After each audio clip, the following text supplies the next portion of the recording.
Well, the church family remains being really busy. Obviously we can't meet in the church at the moment. We are meeting as a church in our village hall, and we're working very, very hard, giving advice to the architects, but a huge amount of work is now going into the Heritage Centre, which will have a focus on Jane Haining, who was born here in Dunscore. So we've taken part of the church, as it's a slightly smaller worship space now, to be a heritage centre, focusing on Jane Haining, as I said, but also on the history of the church and the history of Dunscore as well. And there's a group looking at the heritage of the area and are finding a huge amount of information which we will try to in some way lodge in the Heritage Centre.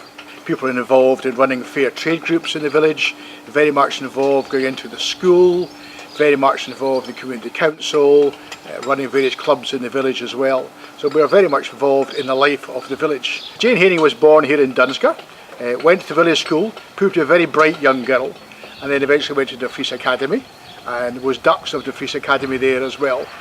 In her time there, she stayed in the hostel. She was shown as very caring to younger children. I think that all through her life she was a caring person.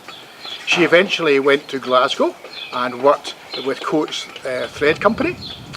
Eventually she realised that wasn't for her really, and the calling came to her to do something different.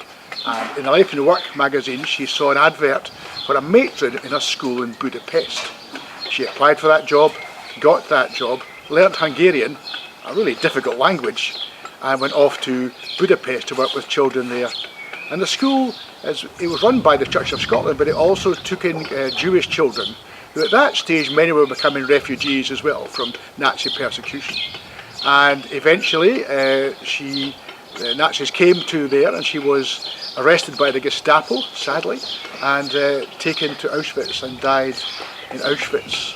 It's a very tragic story from a lady who just lived for Christ, but also lived as a caring person for children. If you go to Jerusalem in Yad Vashem, she's a member of the Wall of the Righteous there. If you go to Budapest, now there's a Jane Haining rack parked beside the Danube, recently put in her memory. Clearly that we remember here in Dunscore, and also in Queen's Park Church in Glasgow there's two beautiful stained glass windows to the memory of Jane Haining. We are very proud of her, and we have to make sure her memory stays alive.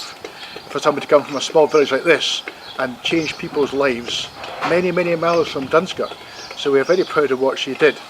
And I know the government also gave a medal in her memory as well recently, and we're going to keep that and display that in our Heritage Centre here in Dunscore. We hope to have, all going well, a rededication of the church, we hope on the 1st of October. All going well with the building. The building just now is on budget and on target, so with a bit of luck, 1st of October will be the big opening day.